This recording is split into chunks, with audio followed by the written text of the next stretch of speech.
हरियाणा विधानसभा चुनाव का परिदृश्य इस बार बदल गया है। इस बार चुनावी मैदान में उतरी राजनीतिक पार्टियां जात केंद्रित न होकर दलित केंद्रित दिखाई दे रही हैं। दलित वोटर्स पर दांव लगा रही हैं।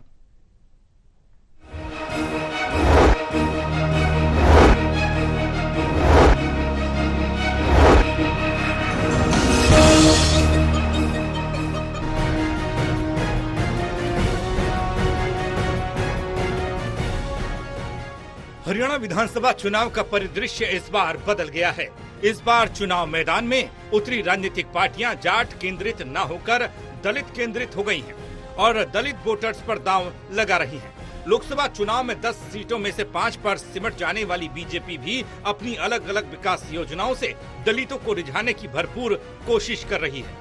जाट से इतर दलित समाज पर फोकस करते हुए हाल ही में इंडियन नेशनल लोक दल ने बसपा के साथ गठबंधन करके मानो मौजूदा राजनीतिक दलों को नई दिशा दे दी। कांग्रेस में अचानक कुमारी शैलजा का कद बढ़ गया और बीजेपी से अलग हुई जन नायक जनता पार्टी ने भी हरियाणा विधानसभा चुनाव के लिए उत्तर प्रदेश में बसपा से छिटक कर अलग हो गयी। आजाद समाज पार्टी के साथ चुनावी गठबंधन कर लिया गया। दिल्ली के कॉन्स्टिट्यूशनल क्लब में साझा प्रेस कॉन्फ्रेंस करके इस आशय की घोषणा कर दी गई। हरियाणा विधानसभा चुनाव में जेजेपी और एएसपी मिलकर सभी 90 सीटों पर चुनाव लड़े। इनमें से जेजेपी 70 और एएसपी 20 सीटों पर अपने उम्मीदवार उतारेगी।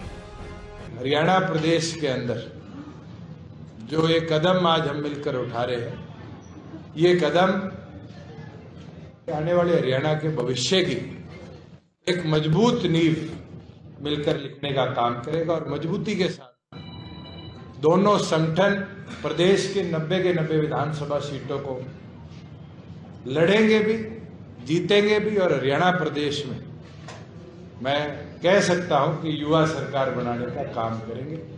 हरियाणा की जो पहचान है, जिस तरह से इस बार भी दुनिया में देश का नाम हरियाणा ने बचाने का काम किया, वो हरियाणा और शक्तिशाली होना चाहिए। हम लंबे समय से हरियाणा में काम कर रहे हैं। भीम आर्मी आजाद समाज पार्टी के माध्यम से हमारे नेताओं ने वहां संघर्ष करके संगठन बना के उसको सींचने का काम किया है।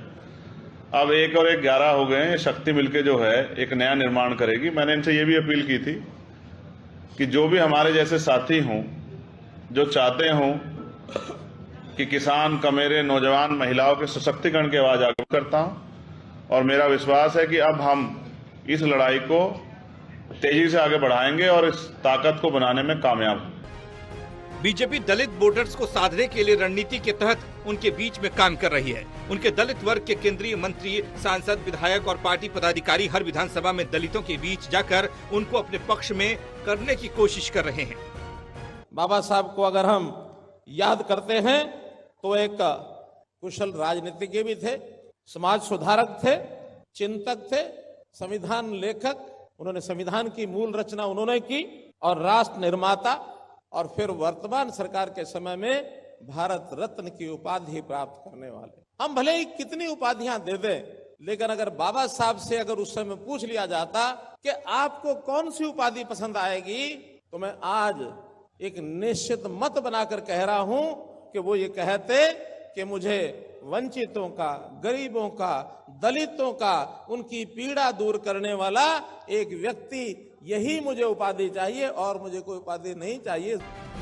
बहरहाल हरियाणा में कांग्रेस ने भी इस बार नॉन जाट को तवज्जो देने का ऐलान किया है। कांग्रेस में तो एक वर्ग तो इस बार दलित सीएम की डिमांड तक कर रहा है।